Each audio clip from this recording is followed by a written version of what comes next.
Welcome to the Real News Network. I'm Kim Brown in Baltimore. The Israeli right-wing government is pushing a wave of legislation leading to a deterioration in Israeli foreign relations. The Knesset is also very close to finalizing a law to bar entrance to the country for anyone caught supporting a boycott against any institution in the area under control of Israel. The government has also decided not to join the Creative Europe project, which would have funded Israeli cultural institutions with millions of euros from the European Union. The project, however, excludes the illegal Israeli colonies in the West Bank, and therefore the Israeli government rejected it. Israeli artists have protested the government's decision. On Monday night, the Knesset passed the controversial law of regulation to retroactively legalize colonies built on stolen Palestinian land. In response, Palestinian President Mahmoud Abbas announced that he will ask France to recognize the state of Palestine. The European Union has already decided to postpone a summit meeting with Israel, dismayed by the new law. And joining us now for further analysis about these latest goings-ons in Israel, we're joined with Shir Hever. He is a correspondent of the Real News Network in Heidelberg, Germany. Shir, we appreciate you joining us. Thanks for having me, Kim. Shir, so let's start with the regulations law, which is retroactively legitimizing land theft for Israeli colonization in the West Bank. So why is this law significant? So even though this law is only referring to one specific colony named Ofra and only a couple of buildings in that colony which would be retroactively legalized, both the opposition and the coalition in Israel speak very frankly that this law is actually intended to create a precedent that would allow Israeli colonization to encroach on privately owned Palestinian land and not just on state lands. And this is a very big shift in the Israeli colonization policy, not only in terms of expanding existing colonies, but also in taking away one of the most important tools of human rights organizations and international law organizations in Israel and Palestine who are trying to fight against this colonization. So can you explain the concept of state lands in the context of the Israeli occupation in the West Bank? There's actually an old Ottoman law which states that under the Ottoman Empire, which no longer exists, any land which is not regularly cultivated by the farmers can be confiscated by the Sultan, who will then gain ownership of the land and can give it to another farmer. When Israel conquered the Palestinian territory in 1967, they decided to adopt this Ottoman law and to apply it to the Palestinian territory so that when Palestinians don't have access to their land, sometimes because of a checkpoint or because of some Israelis only road that has been built and disconnects them from access to their land, then after 2 or 3 years, the Israeli government would say, this land now becomes state land. And they interpret it as if the Israeli government is the Sultan in this hypothetical Ottoman Empire scenario. And what they understand under state land, unlike what the term usually signifies in other countries, state land means public land that can be used for parks or for roads or for industrial zones to serve the entire population. Here we're talking about state lands, meaning that the government can just use it as if it was its own private property, and they can give it to colonists who build illegal colonies inside the West Bank.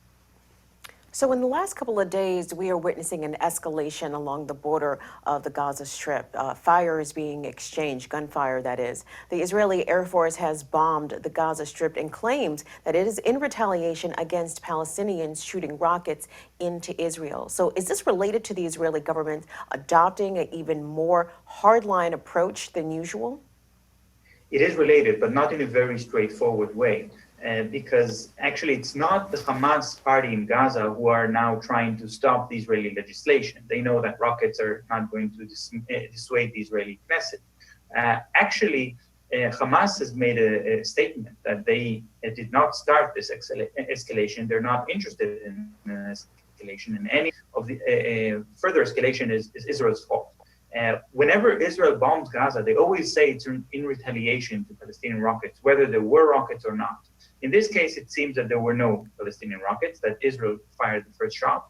And they do that as part of the government's attempt to remain stable and to say, well, we have a security emergency and we're promoting all of these laws, and the Palestinians are unruly and have to be oppressed with force, as a way to distract public opinion, the media, from the fact that the Israeli government is now under a barrage of corruption cases, especially the prime minister.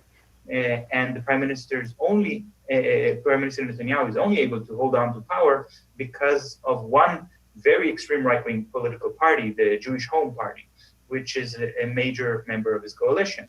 The Jewish Home Party say, well, we're going to ignore all of these corruption cases and we're going to continue to support you as long as you further escalate the relations against the Palestinians and make it possible for Israel to take as much land as possible. So where is all this legislation heading towards, Shir? Like, what is the Israeli government trying to achieve here? I think this is something that is so obvious. As so many Israeli politicians from the right wing, not only from this Jewish Home Party, but also from the ruling Likud party, are saying this in interviews, are saying this on the media, but somehow the Israeli center, the Israeli left wing is ignoring it. And they're saying again and again, our end game is annexation. We want to annex as much as possible of the West Bank. Now, this is a clear violation of international law. It stands in complete contrast to the position of the United States throughout all of the administrations that have existed so far. Now, the current administration may have a different idea. And actually, the Vice Minister of Foreign Affairs, Tzipi Chotoveli, she is a woman who in effect is the Minister of Foreign Affairs, because even though she's officially only the Vice Minister, because the Minister is Prime Minister Netanyahu and he doesn't have a lot of time to work as Minister of Foreign Affairs. She was on a satirical show just prior to the inauguration of President Trump. And she said, yes, we want to annex all of the West Bank, and Israel will grow to encompass this entire area. And she was asked, well, what are you waiting for? And she said, I'm waiting for Trump. So I think this is really where they're headed. So can the state of Israel afford the price of this legislation in terms of the deteriorating foreign relations that are coming as a result of it?